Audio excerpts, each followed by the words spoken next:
আপনি যে ব্যবসায়ী প্রতিষ্ঠানের জন্য অ্যাকাউন্টিংয়ের কাজ করতে চাইছেন, ট্যালি প্রাইমে আমরা সেই ব্যবসায়ী প্রতিষ্ঠানের একটা কোম্পানি ক্রিয়েট করব। কোম্পানি মিনিং সেই ব্যবসায়ী প্রতিষ্ঠানের নাম, ঠিকানা, পুরো ডিটেলস দিয়ে আমরা প্রথমত ট্যালির কাজ কোম্পানি ক্রিয়েট করব।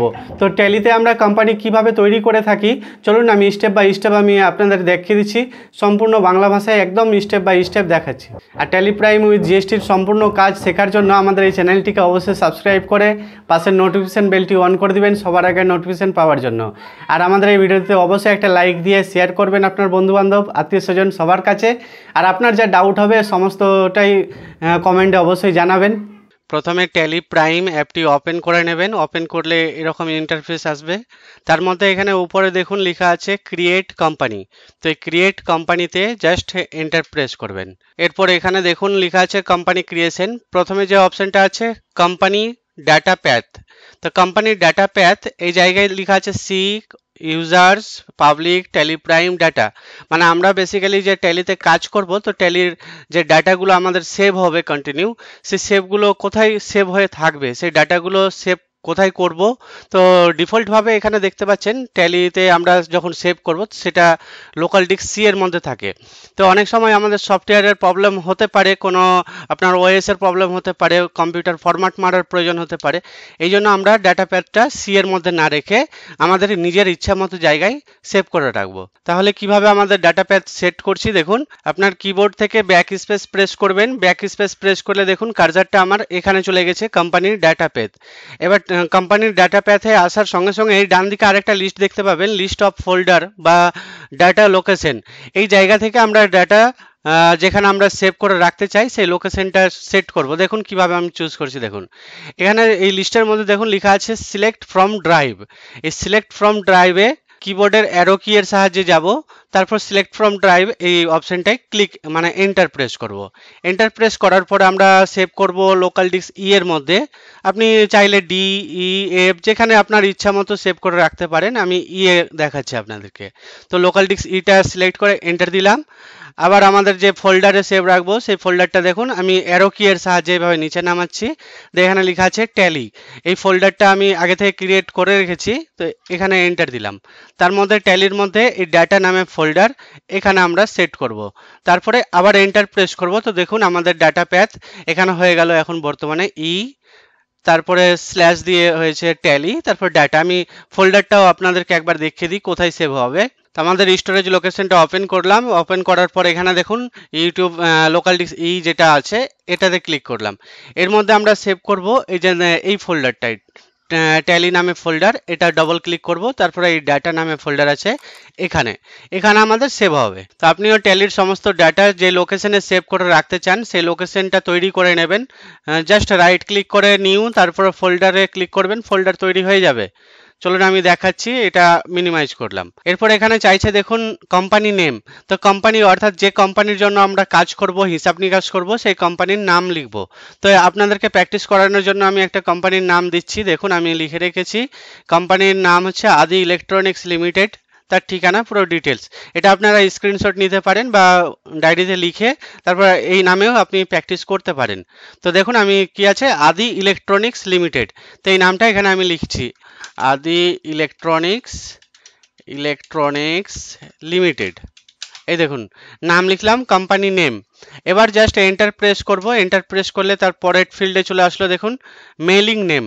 মেইলিং নেম মানে হচ্ছে আপনার যে কোম্পানির কোনো যদি ইমেল আসে বা কেউ কোনো কিছু আপনাকে মেল করছে তাহলে সেটা কি নামে আসবে। তো আমরা এখানে কোম্পানির নাম আর মেইলিং নেম সেম রাখি। এরপর আবার কিবোর্ড থেকে এন্টার প্রেস করব। তাহলে পরের ফিল্ডে আসছে অ্যাড্রেস। এখানে ঠিকানাটা লিখে দেবো যে ঠিকানাটা কোথায় আছে। তো আমি দেখাই ঠিকানাটা আছে shop number 65 first floor digital market. দেখুন আমি লিখছি শপ নাম্বার 65 কমা দিলাম ফার্স্ট ফ্লোর, এই দেখুন ফ্লোর ডিজিটাল মার্কেট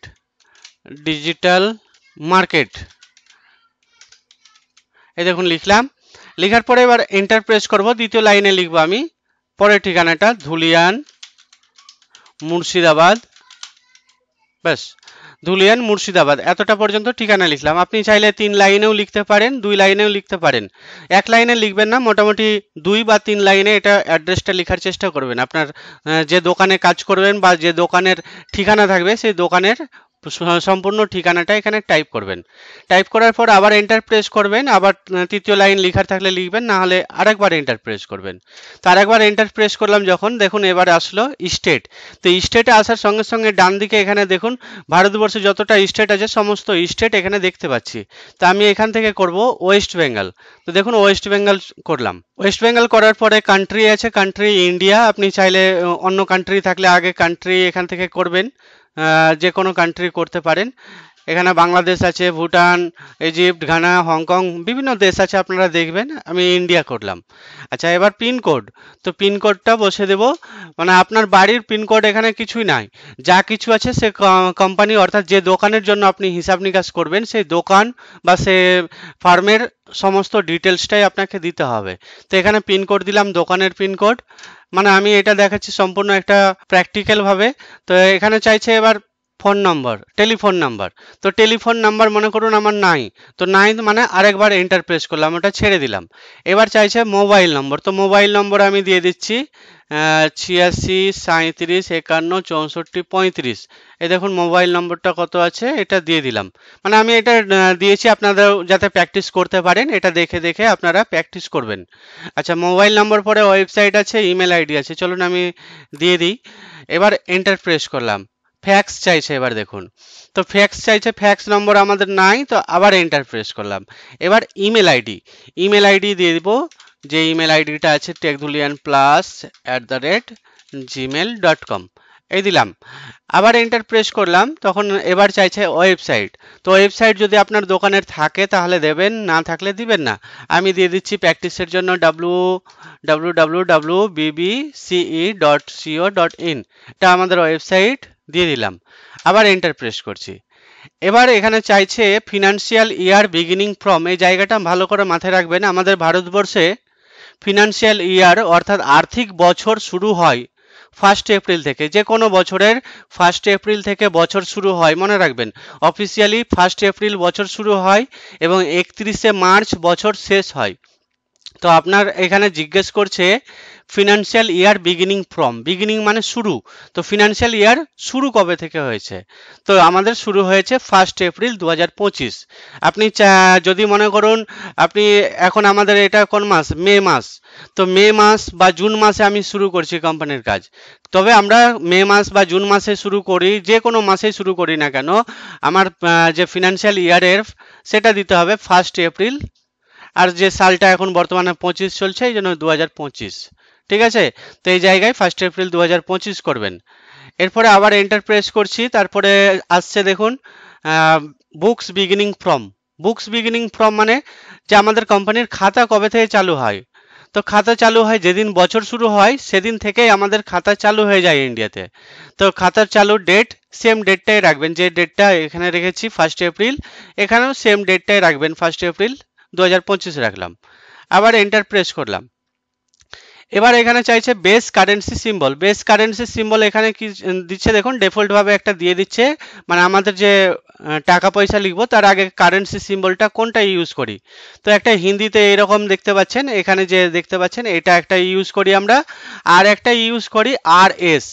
এখানে দেখুন আমি জুম করেও দেখালাম, এই দেখুন আর একটা RS ইউজ করি, RS তারপর ফুল স্টপ। এবার তারপরে আসছে দেখুন formal name. Formal name meaning হচ্ছে পুরো নাম, এটা মাথায় রাখবেন। ট্যালি আমরা যখন কাজ করব, তো ট্যালিতে কাজ করার সময় বিভিন্ন জায়গায় আপনার জিজ্ঞেস করবে ফর্মাল নেম কি, ফর্মাল নেম কি, অনেক জায়গায় দেখতে পাবেন এই নামটা। তো মনে রাখবেন ট্যালিতে ফর্মাল নেম মানে হচ্ছে পুরো নাম, অর্থাৎ কার পুরো নাম, এই বেস কারেন্সি সিম্বলের পুরো নাম। তো এখানে লেখা আছে দেখুন, ডিফল্ট ভাবে লেখাই আছে INR মানে হচ্ছে ইন্ডিয়ান রুপিস। তো যা আছে তাই থাকতে দেবেন। এরপর আবার এন্টার প্রেস করবেন। তারপরে এখানে চাইছে ইয়েস অর নো, অ্যাকসেপ্ট করতে বলছে। তো আমরা বলছে যে অ্যাকসেপ্ট করব কি করব না। তো আমরা তো ট্যালিতে সমস্ত ডিটেলস লিখে নিয়েছি, এবার অবশ্যই আমি অ্যাকসেপ্ট করব। তো অ্যাকসেপ্ট করার জন্য জাস্ট ইয়েস করব। ইয়েস মানে এন্টার প্রেস করবেন বা ওয়াই প্রেস করলেও হবে। তো আমি এন্টার প্রেস করলাম। এন্টার প্রেস করার সঙ্গে সঙ্গে দেখুন এটা কিন্তু আমাদের কোম্পানি ক্রিয়েট সাকসেসফুলি হয়ে গেছে। এবার এখান থেকে কিবোর্ডে যে স্কেপ কি আছে, স্কেপ প্রেস করবেন, ইএসসি একটা বাটন আছে দেখুন, এটা প্রেস করবেন, প্রেস করে কেটে দিবেন। তাহলে এই মেসেজটা কেটে গেল, আমাদের প্রপারলি ট্যালি দেখুন ওপেন হয়ে গেছে, কোম্পানিও ওপেন হয়ে গেছে। এবার কোম্পানির পরবর্তী টিউটোরিয়ালে আমি দেখাবো কোম্পানির কি কি কাজ করতে হয়।